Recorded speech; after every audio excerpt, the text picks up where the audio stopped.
안녕하세요. 한류 소식과 해외 반응을 소개하는 한류클래스TV입니다. 오늘은 한국사랑 일본인에게 이변 조짐, 일본 전국에 엄청나게 퍼지는 한류붐의 위험한 결말이란 제목의 일본 기사와 이 기사에 달린 일본 네티즌 반응까지 살펴보겠습니다. 일본 언론 현대비즈니스에서 재미있는 기사가 올라와 지금부터 소개합니다.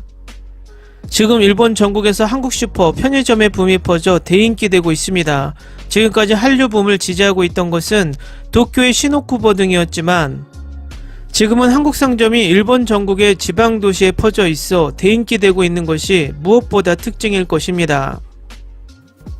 일본에서는 전에 없었던 한국 식재료와 인스턴트 식품, 과자류에서 화장품, K-팝 상품 등을 살 수 있는 한국 슈퍼는 물론 한국 여행에서 맛봤던 즐거움을 맛볼 수 있는 곳들이 퍼져 있습니다. 엔터테인먼트 피크로 그것이 코로나 직국 중 인기화되고 있는 측면도 있는 것 같습니다. 이런 소매뿐만 아니라 한국 드라마, 한국 만화, 한국 음악도 이제 일본에서 대인기되고 있는 한편 과거에는 몇 번이나 한류붐이 일어나면 그것이 끝나는 것을 반복해 왔습니다. 이번 붐은 언제까지 계속될 것인가 아니면 끝날 것인가? 일본의 한류붐이 고조를 보이고 있습니다. 일본 언론에서는 매일처럼 한국식이나 한류 스타를 거론해 보도하고 있으며 한류붐이 장기화함에 따라 일본 식탁에 한국식이 늘어서기도 했습니다. 당연한 것처럼 일본의 젊은이가 한국 과자를 먹고 있는 것을 인스타그램에 올리기도 하고 있습니다. 일본의 젊은이들 사이에는 지금 한국 소주까지 유행하고 있기 때문에 놀랍습니다. 이 기사는 한류붐을 이야기하면서 갑자기 대만을 끼워넣기 하며 대만붐도 있다고 말하며 한류붐을 물타기하며 은근히 한류가 아니라 일본과 친한 대만붐이 일어났으면 하는 국민들을 선동하는 기사로 마무리합니다. 다음은 이 기사에 달린 일본 네티즌 반응입니다. 제목과 본문이 조금 다르다고 생각합니다. 한국 슈퍼의 상품의 인기라고 하는 기사일까라고 생각했는데 왠지 도중부터 화제가 대만으로 옮겨지고 있네요.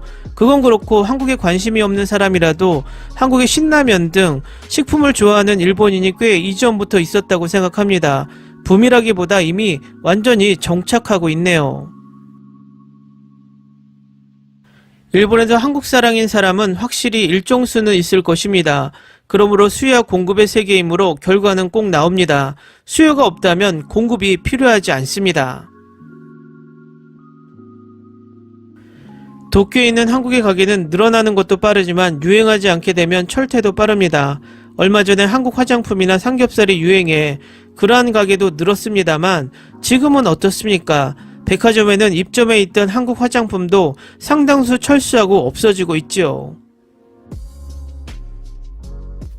혐한파입니다. 어린 시절은 지금보다 윗세대가 한국을 싫어했지만 우리 젊은 세대는 이웃나라이니까 사이좋게 지내야지라고 이해를 나타내 한국 문화를 좋아하고 다녔습니다. 그런데 이명박의 다케시마 상륙과 반일 교육의 진행됨에 따라 상대국의 본질은 언제까지 지나도 변하지 않는다고 이해했습니다. 대만은 한국과 달리 드라마나 아이돌이 약하네요. 이것은 자본 투자력의 문제도 있고 인구가 적은 것도 문제. 일본이 대만 드라마를 구입한다면 대만으로서는 일본 시장을 노릴 수 있기 때문에 투자도 증대해 내용도 좋아질지도. 하지만 대만 자신이 재미있는 콘텐츠를 만들 수 없다면 어려움은 변함없습니다. 최근 슈퍼마켓과 같은 곳에 식자재와 냉동식품에 눈에 띄도록 진열되어 있는 것을 보지만 완전 패스합니다. 엔터테인먼트는 뭐 취향에 따라가는 것입니다만 음식이라든지 화장품은 몸에 영향을 주므로 걱정되고 조금 무섭네요. 그리고 스마트폰도 인스턴트 라면이나 발암성 물질의 검출로 판매 금지한 나라가 있지만 일본에 들어오는 것이 괜찮다고 생각하지 않습니다. 게다가 확실히 일본보다 국수도 수프도 맛있지 않다고 생각합니다만 냄비에 들어간 라면은 그대로 먹거나 컵라면의 뚜껑을 접어 그릇으로 먹는 독특한 문화 간다가와의 시대에서는 일본에서도 보통이었습니다. 왜 한국의 문화가 되어 있는지 신기합니다. 일본에서는 문화가 전해지는 것으로 여겨지고 있을 뿐입니다. 이미 김치나 야키니쿠 등 붐 이전에 일본 식생활에 정착하고 있다. 인스턴트 라면 등은 부담 없는 것도 있고 어느 쪽인가 하면 얇은 우동 같은 느낌으로 먹기 쉽다.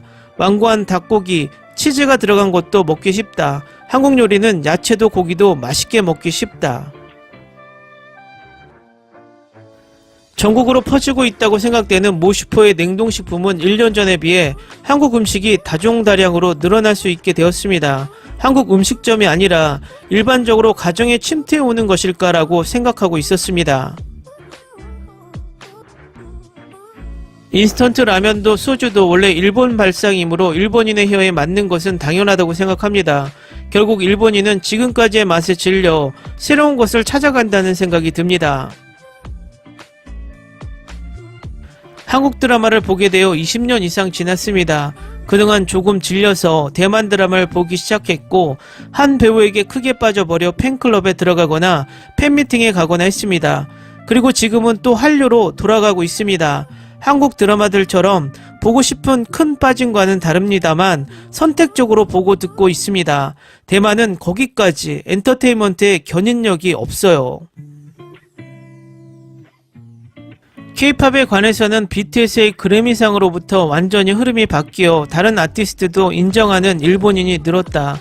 드라마나 요리 등은 단지 붐으로 끝날 가능성은 충분하지만 K-팝은 오랫동안 계속된다고 생각한다. 대만도 한국도 어느 쪽도 재미있는 나라이고 이웃 나라이니까 사이좋게 해가면 좋고 어느 쪽이라도 좋지 않을까요? 대만에 거주하지만 대만에서는 젊은이는 어느 쪽이라도 한국을 좋아하고 일본을 좋아하는 것은 노인이 많습니다. 댓글 반응 잘 보셨나요? 기사가 참 재미있습니다. 한류붐이 빨리 끝나기를 바라는 마음을 듬뿍 담은 기사입니다. 차라리 한류붐이 아니라 대만붐이었으면 하는 기우제 같은 기사입니다. 가만 보면 일본이 이런 기사를 거의 10년이 넘게 쓰고 있는 것 같습니다. 일본의 한류는 붐이 아니라 그냥 일상화되었다는 것이 맞는 것 같습니다. Ni se te ocurra. Olvida el ganso y los tomates. No hables de las ballenas. No es un acuario. No actúes como tonta. Que eras una genio. ¿Sí? No vayas a presumir, a la gente no le gusta eso. Y no digas cosas sin sentido. Y bueno, ¿terminamos? Hasta pronto. Abogada, tengo mucha curiosidad por conocerla.